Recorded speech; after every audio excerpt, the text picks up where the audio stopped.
Can you all see the screen and hear me? Yeah, it's very clear. Yeah, very clear, sir. So just a minute, Okay, sir. thanks a lot. Yes, Just a Raj. minute. Wait, sir. Dr. Pavi, you want to share your site? Prabhakar, do you have the citation with you? Citation with Huh? Ramesh. கொஞ்சம் wait பண்ணுங்க Ramesh. No, is it there or not? It is offline page. இங்க இது வந்துருச்சு.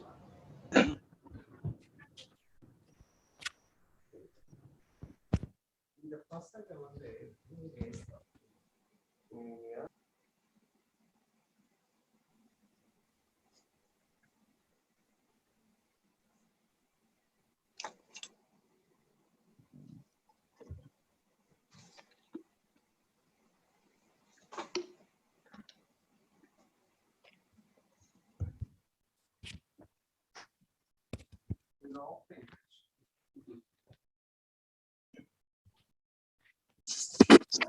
Hello? Hello?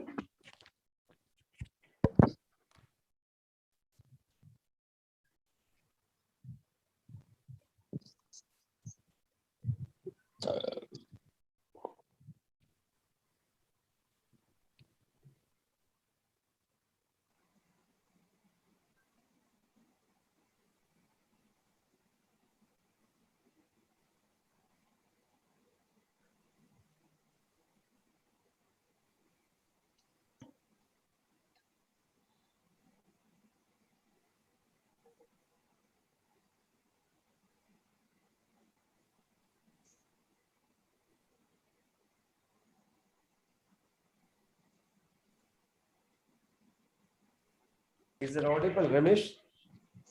Yeah, audible, yes. Sorry for the interruption. We have some problem, technical snag in this. We welcome all of the TPPS members for the Dayalan oration, and my special thanks, sincere thanks to Dr. Rajendra Kumar for giving a consent to deliver the Professor Dayalan's oration, TPPS Con 2021. Dr. Rajendra Kumar is currently the pediatric surgery John Hunter Children's Hospital, Newcastle, where he has been working since 2004. He is also the senior lecturer in pediatric surgery at the University of Newcastle. Rajendra Kumar was initially trained in India under the leadership of Dr.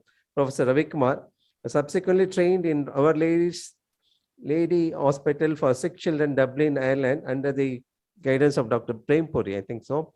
Dr. Rajendra Kumar subsequently trained in pediatric surgery at Royal Australian College of Surgeons, where he obtained F4 after completion of advanced training. During this period, he worked on various children's hospitals in Australia, including Royal Children's Hospital, Melbourne, Brisbane, and Children's Hospital, Westmead, Sydney. His main interests include pediatric thoracic surgery and minimal invasive surgery. Dr. Kumar has published more than 40 papers in various topics and presented nearly 200 papers in various international meetings. Okay. He is an active member of Pacific Association of Pediatric Surgeons, where he was the board member until recently, and is currently on the scientific committee. He is an active marathon runner. With this brief introduction, we like to call Dr. Rajendra Kumar to deliver the Professor Dayalan's oration. Thank you, sir, and welcome to you.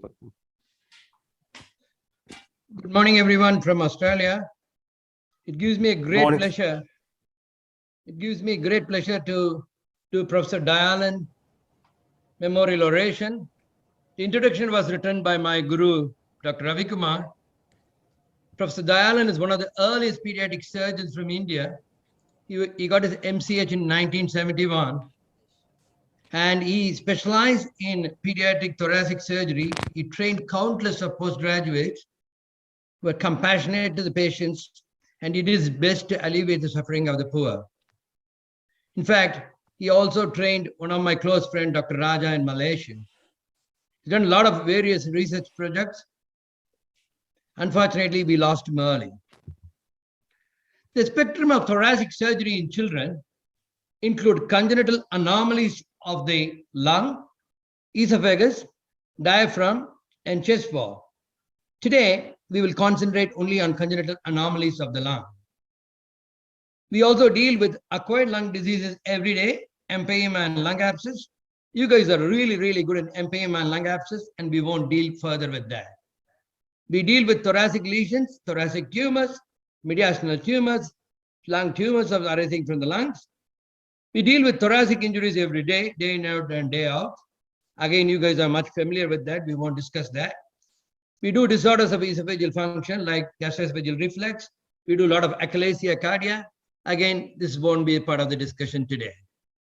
When you look at congenital lung malformations, the incidence of congenital lung malformations all over the world has increased.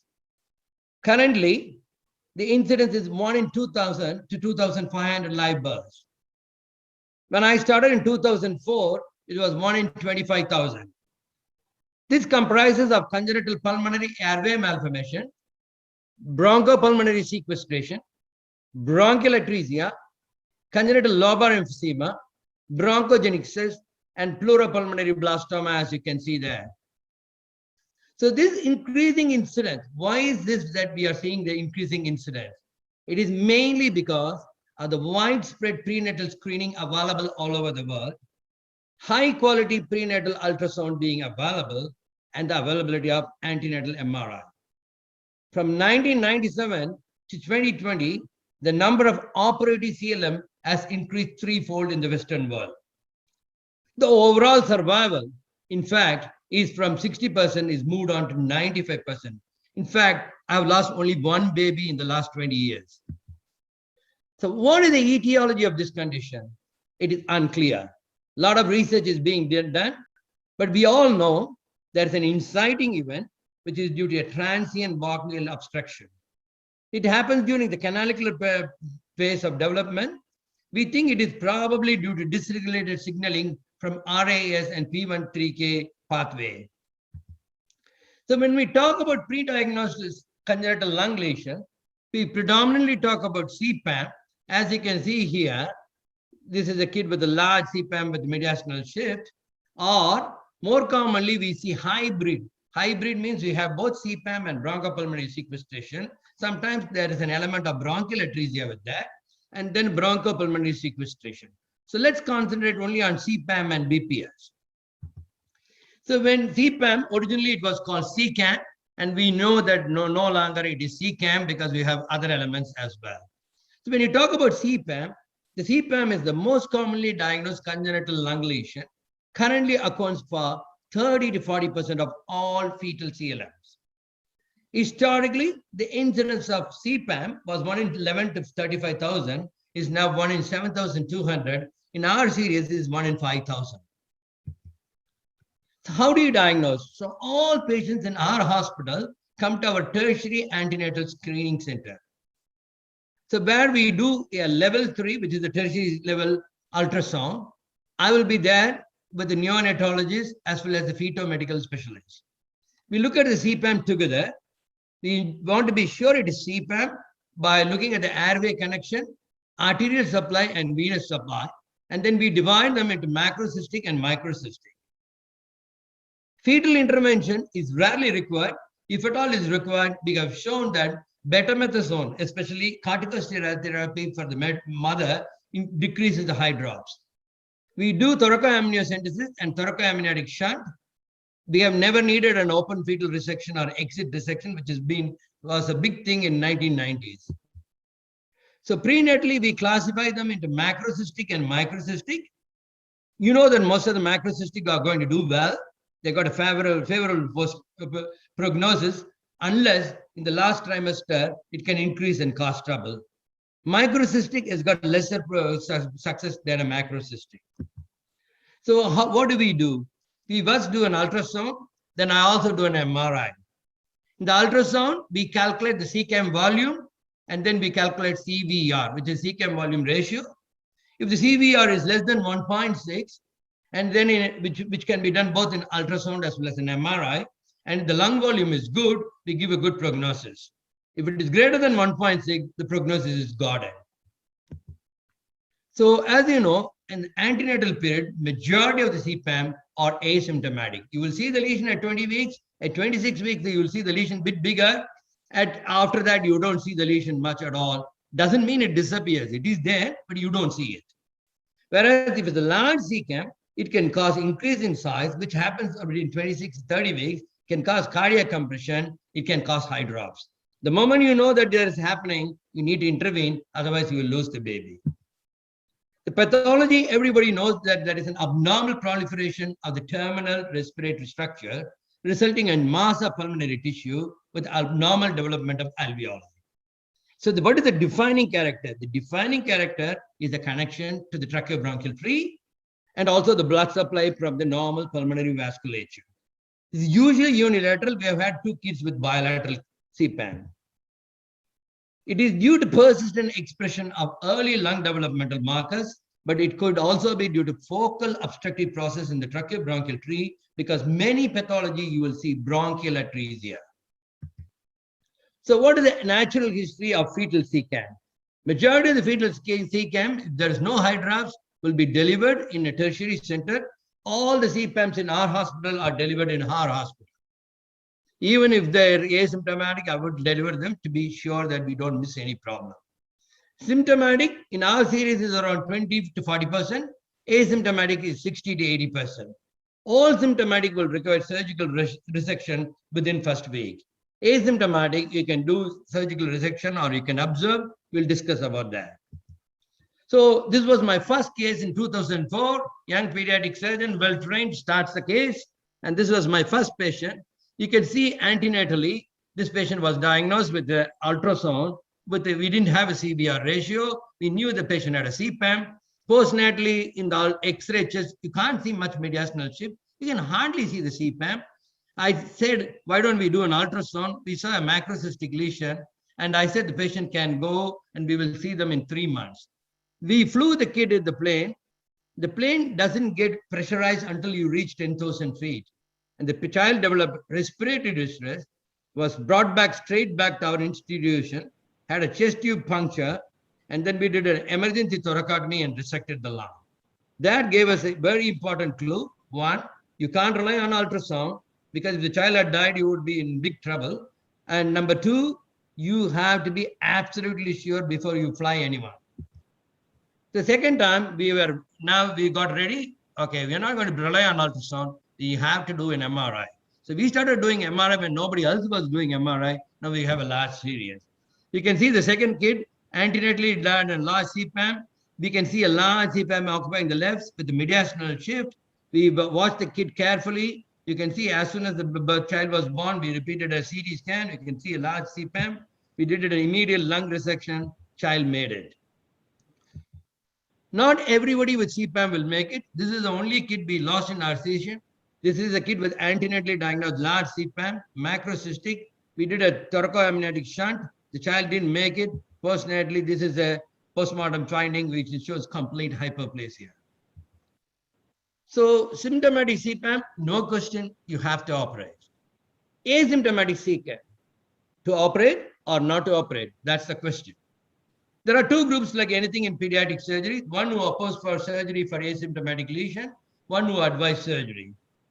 When they did a survey in 2008 among the Canadian pediatric surgeons, they did not, most of them wanted surgery, like 2/3. The same survey repeated in 2018, I think, almost all of them operate. Currently, almost all the surgeons in US operate CPAM, and most of the surgeons in Australia offer surgery for CPAM. So what do? All patients are counseled by the pediatric surgeon with the fetal maternal team antenatally. As soon as the child is born, the kid is again seen by pediatric surgeon and neonatologist. We do an X-ray chest, ultrasound as a routine investigation. And then we do MR. If within 3 months, it's easy to do an MR because you don't have to put the kid to sleep. If we are done, especially an antenatal MR, all you need is a postnatal MR, especially if to look at the vessels. You can do CT scan if needed, and then sit down with the family and explain. And then if the family agrees, you can offer surgery. The things we talk about is the risk of malignancy, because we have known that pleuropulmonary blastoma has been associated with the CPAM, and macrocystic CPAM sometimes difficult to differentiate from pleuropulmonary blastoma. Bronchoalveolar carcinoma has been reported. We have seen the complications like what you saw with pneumothorax, pneumonia, and also if you do an early surgery, the lung grows normally and there is no long-term consequences, which we have shown in our lung function studies. So this is our single surgeon's quotes. I'm not a super duper surgeon. I'm an average pediatric surgeon like all of you. So this is a single surgeon's study from the year 2000. It's a prospective study which shows the incidence, clinical course, postnatal imaging, timing of the surgery, and outcome of CPAM. We have all the antenatal data. Complete information is available. Postnatal data is available. So we have done, say, 72 consecutive patients. 68 of them were antenatally diagnosed. Mean gestation at diagnosis is 21 weeks. Right and left sided lesions are same. If you look at this chart, you can see clearly of the 72 cases, 68 were antenatally diagnosed. If you do an ultrasound, it picks up CPAM almost in all of them, but you can't differentiate sometimes CPAM from the bronchopulmonary lesion. And if you do an MRI, it picks up the bronchopulmonary sequestration accurately. Very important for a pediatric surgeon to know the anatomy before the child is born. A warning for all the young pediatric trainees there. The first thing you do in thoracotomy when you do CPAM is to mobilize the lower lobe. You will go and cut the inferior pulmonary ligament to release the lower lobe. And if you don't see the abnormal vessel, you can lose the patient on table. Therefore, an antenatal MRI or postnatally, you should have either MR angiogram or a CT angiogram to know your pathway. So postnatally, we had 73, which included males and females. You can see the equal distribution. The most important point is that 1/3 of them required respiratory support. Therefore, please advise them to be delivered in a tertiary center where there is a pediatric surgeon available. If the pediatric surgeon is available, if there is a pneumothorax, you can put a chest tube, you can do a thoracotomy and save the child. If you do an ultrasound, it can be still normal in 43% of the case. Chest X-ray can be normal. So don't be fooled by ultrasound or chest X-ray. My suggestion is, if you have a good radiologist, do an MR, 92% you can make a diagnosis, especially if you have an antenatal MR. If not, do a CT and angiogram. It's easy for a pediatric surgeon to read a CT angiogram, but the long-term consequences of CT is to be kept in mind. So with all this, what did we do? We still managed 20% with a small lesion or bronchial atresia, or parents did not want surgery. We did a conservative treatment. The problem with the conservative treatment is the follow-up, because you need CT scan for follow-up with its own consequence. The number two is that most of my patients are about 500 kilometers, 1,000 kilometers away, and if there is any problem, they have to come all the way back to me. 80% underwent surgical. The results of surgery is excellent. So the whole series, only one child died because of the high drops. In the operated group, very little complications. No long-term consequences. We have done published 5-year lung function test as well as 10-year lung function test. Absolutely no. Clear. We have, if you look at the pathology, CPAM was diagnosed in 50%, bronchopulmonary sequestration in 15%, and then hybrid lesions in the other. One patient where we thought was CPAM was actually pleuropulmonary blastoma. You have to be aware of this particular condition. Luckily, this is not an antenatal case. This was a postnatal case. We did a complete resection. The kid is fine. So a summary of our experience, 72 antenatal diagnosis, 15 BPS, 39 with CPAM. We'll see BPS in a minute. So what did we learn? Most CPAM can be diagnosed on antenatal scan at 20 weeks. A surgeon should be available when they are doing the antenatal scan. You have to be sure that it is CPAM and not a diaphragmatic hernia. You should do an antenatal MRI between 26 to 28 weeks. If there is high drops, you need to start intervening early. Postnatally, X-rays and ultrasound are useful, but you can't rely on it. You never see the disappearing CPAM. They are always there, either small or large. Postnatal MRI, if it is done followed by antenatal MRI, is the most useful test. Large CPAM, whatever happens, requires surgery. If you don't want to operate, what are the risks? You have to do a CT scan.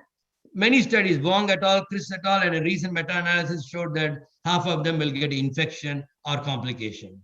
Small lesions can be left alone, but anything more than 5 centimeters, most likely you will need a surgery.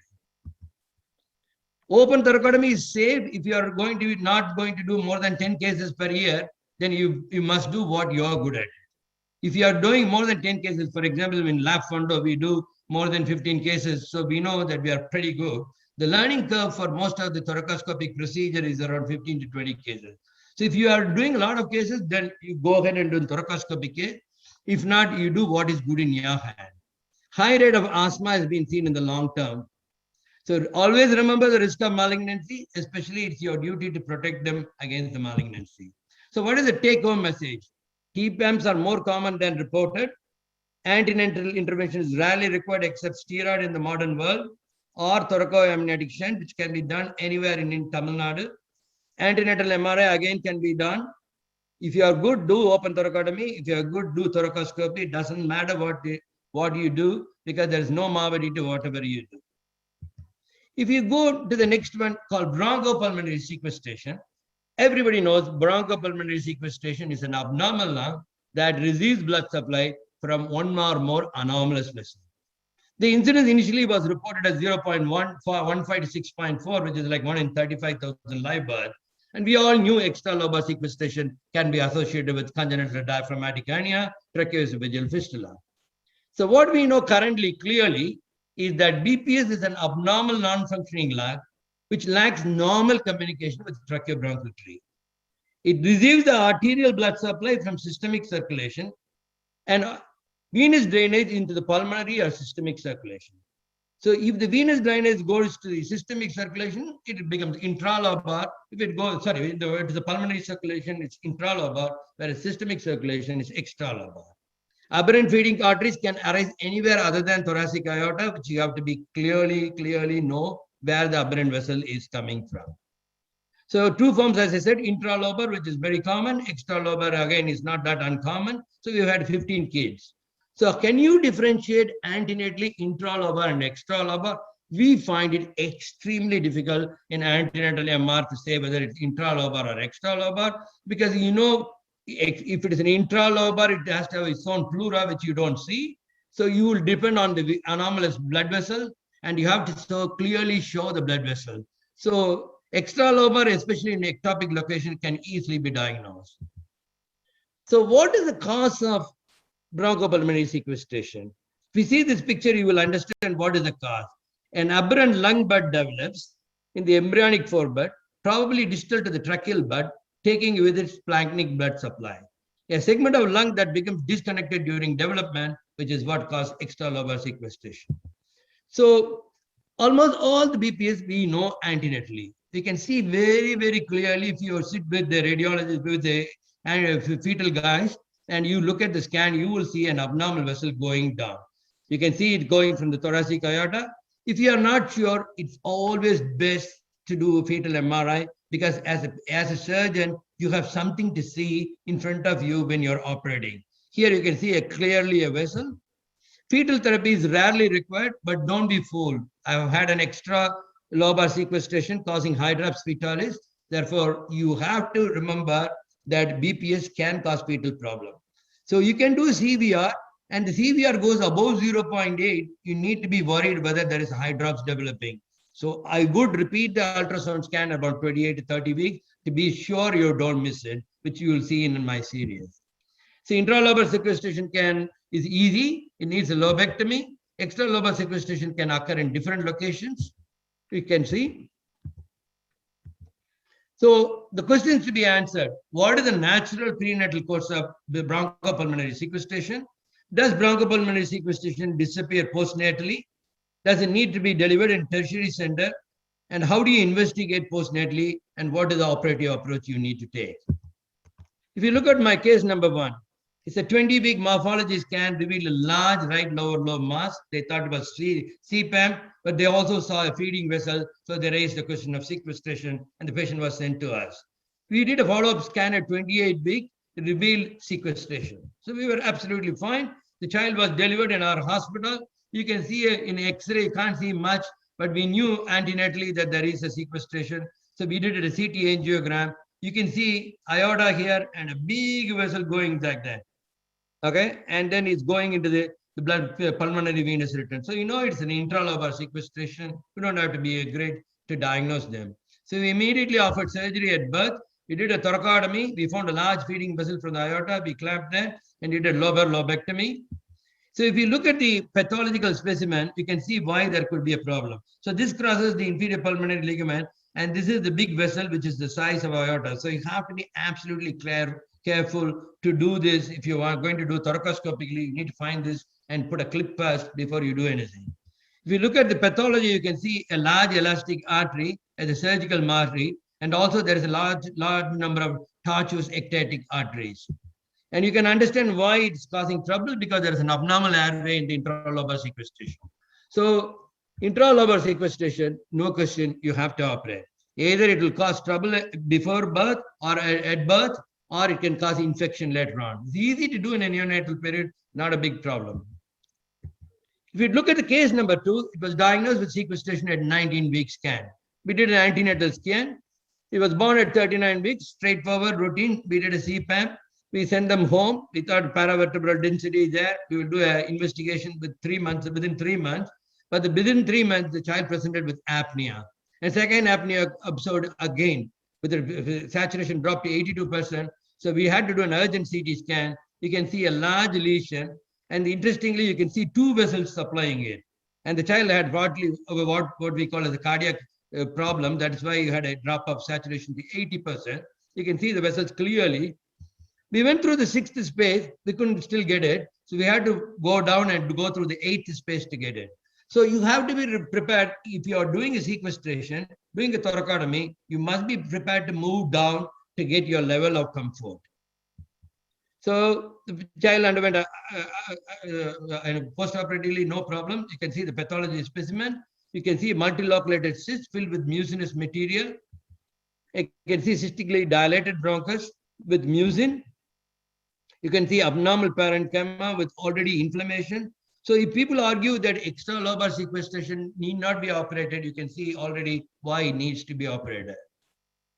So the patient had an extralobar sequestration. So we saw an intralobar sequestration. We saw an extralobar sequestration. This is within 15 cases.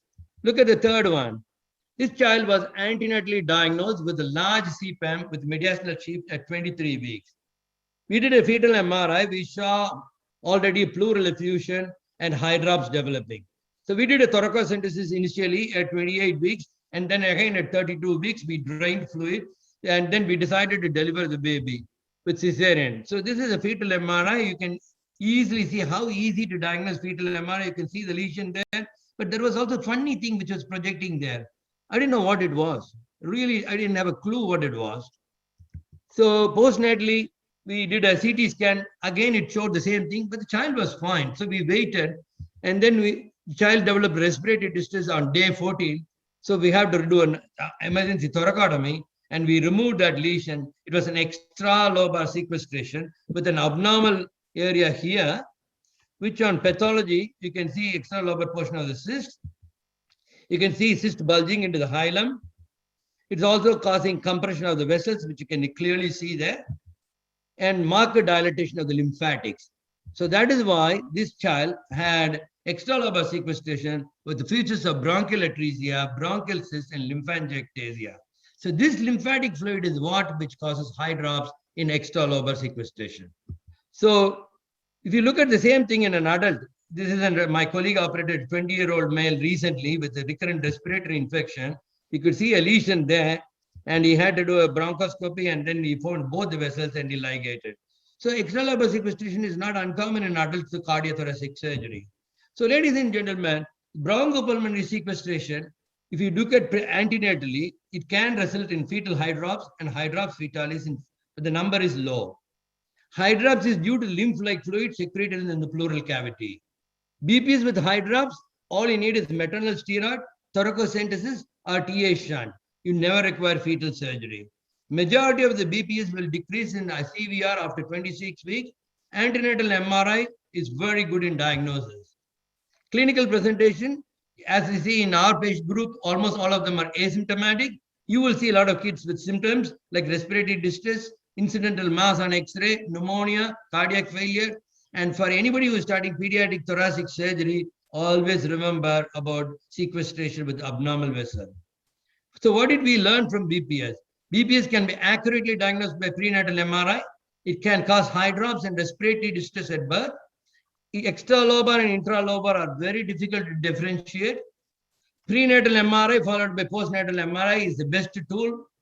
Can be done thoracoscopically, easy. BPS is easy to do thoracoscopically, but you do what you're good at it. Don't worry just because Steve Rothenberg does that you should be doing, because all Steve Rothenberg does is only thoracic surgery, whereas you and me would do everything from morning to night. So you do always what is good for you, because we can't expect any patient to die.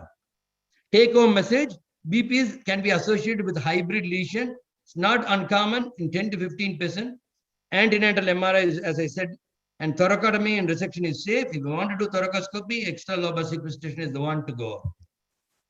So now that we have seen features of bronchopulmonary resuscitation, CPAM, I'm going to go switch on to the other parts of thoracic surgery. If you look at mediastinal masses, we always say benign masses and malignant masses. I'm going to go through some of the mediastinal masses which we see. We all know that mediastinal masses are not uncommon. If I want to talk like Professor Ravi Kumar, I will say posterior mediastinal tumors, neuroblastoma, neuroblastoma, neuroblastoma in a younger child. And in an older child, I would say posterior mediastinal tumor is ganglioneuroma, ganglioneuroma, ganglioneuroma. So if you take home message, if you see a posterior mediastinal tumor, always think of neurogenic tumor.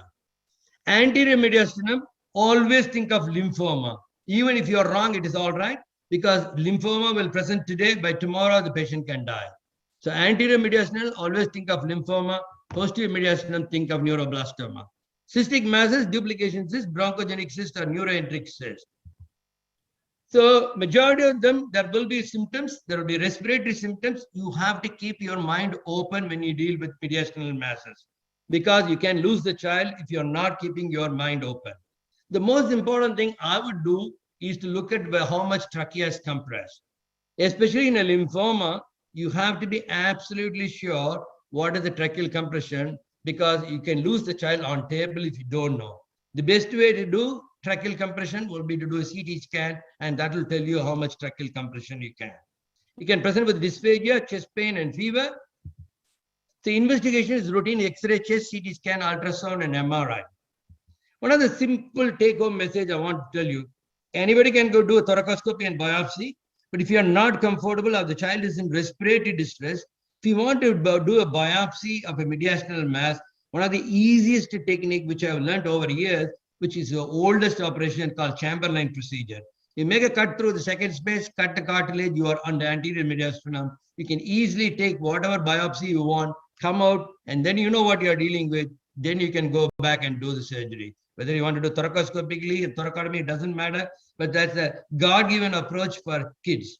Mediastinotomy, sternotomy, thoracotomy, thoracoscopic resection, all you should be comfortable if you're doing a mediastinal mass. I'll give you an example. Anterior mediastinal masses, the 4 terrible T's one has to remember. Terrible lymphoma, terrible lymphoma, terrible lymphoma is very important for you to remember, but teratoma, thymoma, and thyroid.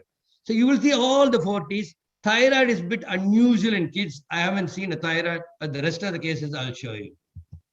So as you said, benign anterior mediastinal mass, teratoma, cystic hygroma, thymic cyst, hemangioma, malignant teratocarcinoma, sarcoma, thymoma, desmoid, seminoma in adolescent boys. So as I said again and again, take home message, anterior mediastinal mass, assume it is B-cell lymphoma, T-cell lymphoma, because they will double over 24 to 48 hours. They can die on table. So do not be in a hurry until you know what the diagnosis is. So do a CT scan, make sure that airway is fine. So let's see a child with a chest pain. Chest pain is uncommon in kids. If a child presents with chest pain, think of either a lymphoma or something else going, whereas an older child presenting with chest pain is pneumothorax. So this is a 6-year-old boy presented to the emergency department, and they call me. So immediately I said, there is a mediastinal widening, get a CT scan. We really thought it was a lymphoma. That's what I said. And then the child didn't have features of lymphoma, and there was some cystic areas. So I decided to do a Chamberlain procedure, take a biopsy. Biopsy confirmed teratoma, did a sternotomy, and remove the whole tumor, and he has done well. So this is a standard pediatric surgical thoracotomy for a large teratoma. And almost always you get a very good results. Okay, teratoma is very uncommon, but once you are there, you can either do thoracoscopically if it's small, if it's a large lesion, you do a standard SACE operation. Another child present with respiratory distress. So 7-year-old boy recently, just 2 months ago, presented with abdominal pain, chest pain and fever, looks unwell, CRP 220. This is an X-ray. The oncologist thought it was a lymphoma. I said, no, it's not a lymphoma. This kid looks really, really unwell. You get a CT scan, there is some cystic area. So we did it through the Chamberlain procedure, and there was a thymic abscess, and I drained the thymic abscess. The child was fine. Subsequently, I've done the same thing with thoracoscopically. 4-year-old presented with respiratory distress, respiratory arrest at home. CT scan shows the cystic mass. You put a thoracoscope and drain it thoracoscopically. Once you know what it is easy to do thoracoscopically because it's very easy once you operate laterally. So thymic problems are uncommon, but you will see, and I'm sure in a country like yours where you will see plenty of them as you start seeing more and more of kids with thoracic problems. Whereas this is another condition which I have not encountered, but is not uncommon, massive thymic hyperplasia. So 12-month-old boy presented to us with his weighs about 13 kilos with respiratory distress, had a massive thymic hyperplasia, which you can see. We put him on steroid, he never got better. So we had to do a thoracotomy and remove the lesion. So thymic lesions are very uncommon, unlike all other tumor, but you have to remember thymic cyst, thymic hyperplasia, thymoma. Middle mediastinal mass, the most common is a bronchopulmonary foregut malformation. Majority of the bronchopulmonary foregut malformations will be antenatally diagnosed. Postnatally, they are unlikely to cause any trouble. You can easily go in, like this bronchogenic cyst, you can go thoracoscopically and resect it. Remember to resect bronchogenic cyst because there can be associated with tumors, especially if you have an abnormal mucosa. So this is a classical case to show you how to do it thoracoscopically. You can see that you can put a thoracoscope. If you don't have a harmonic scalpel, you can still do it. Anybody can do it.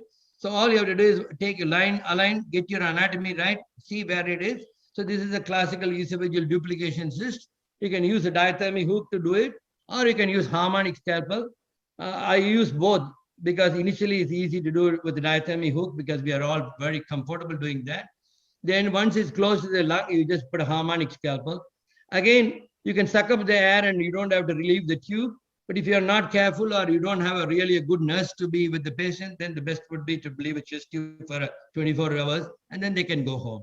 So bronchogenic cyst, esophageal duplication cyst, quite easy to do whichever way you want, whichever you're comfortable with. But these are the cases which needs to be done electively. And this is a classical elective resection of a duplication cyst. You can do, we don't do enucleation for bronchogenic cyst. For esophageal duplication cyst, we can completely excise it. You try to excise it completely rather than doing enucleation because of the small risk of tumors. Posterior mediastinal tumors is almost always, as I said, it is a neurogenic tumor. In younger patient, it's neuroblastoma.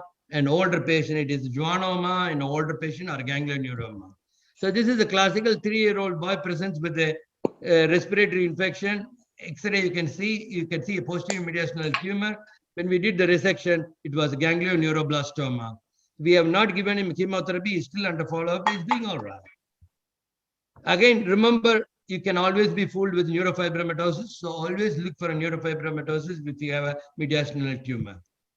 The posterior mediastinal ganglioneuroma is quite common, and older patients, schwannoma is very common. Always never forget Ewing sarcoma of the chest wall. An average pediatric surgeon would see a Ewing sarcoma of chest wall every year. We have done more than 22 Ewing sarcoma of the chest wall. So they can present with the anterior mediastinum, middle mediastinum, posterior mediastinum. You must remember. The advantage with Ewing sarcoma is you can do a percutaneous biopsy, give chemotherapy, shrink the tumor, and then go and resect. We usually resect one rib above and one rib below. You get a very good result. Chemotherapy followed by surgical resection and then radiotherapy as needed. The long-term results are not bad for Ewing sarcoma in children. Adults is a different ballgame. This is again another Ewing sarcoma of the chest wall. Now, not only you can do many procedures which I have described, you can also do simple procedures which help you, especially in pediatric surgeons who want to make a lot of money. bilateral sympathectomy. So a child with excessive sweating is not very uncommon. Say this mother and the child has got excessive sweating. This is called palmoplantar hyperhidrosis. It is not uncommon. It's actually 0.6 to 1% of the Western population. In Asia, especially in Vietnam, there's high incidence. You have excessive sweating of hands, feet, and axilla. You can easily do conservative therapy. It doesn't work. Thoracic bilateral thoracoscopic sympathectomy is the easy procedure to do. You get an excellent result straight away. Unless you don't know your anatomy, you will be able to do it. We have done lots of this, and this is the simple condition which you have to know. If a child presents with respiratory distress, you have to remember other conditions which you see.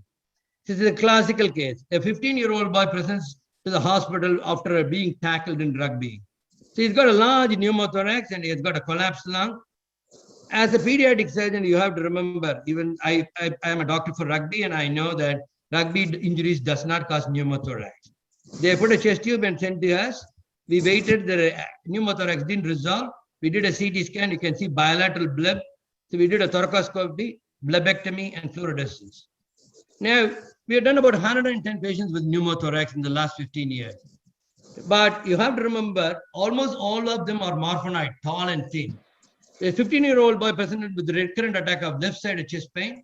First attack was in 2010 and then 2011. Classical Marfan syndrome. He's the only classical Marfan syndrome in our series. He had a left-sided chest pain. We did a CT. He had a bleb on both sides. Being good pediatric surgeons, we offered surgery on the left side. His mom wanted a surgery on the right side. I said, no, you should wait until symptoms develop. See what happens? In 3 weeks, he comes with a tension pneumothorax on the right side. We had to offer surgery. So the rule of the game, mom is always correct. So pneumothorax treatment, thoracoscopic excision of the thoracoscopy followed by the standard treatment for pneumothorax is if it's a primary pneumothorax or secondary pneumothorax. Primary pneumothorax is the most common.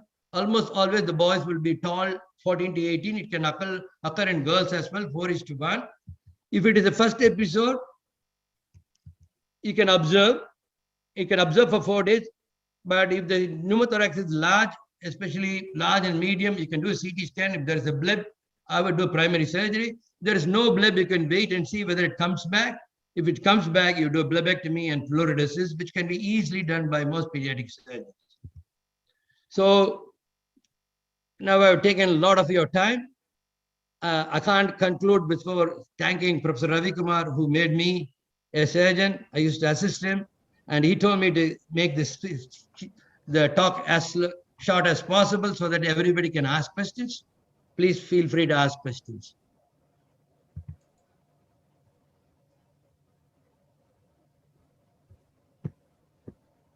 Thank you.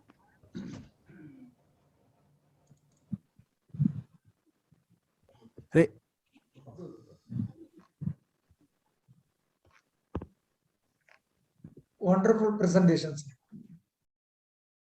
Any questions? Feel free to There are ask. no questions for oration. Generally, Karpanan sir has given whatever thanks to the speaker.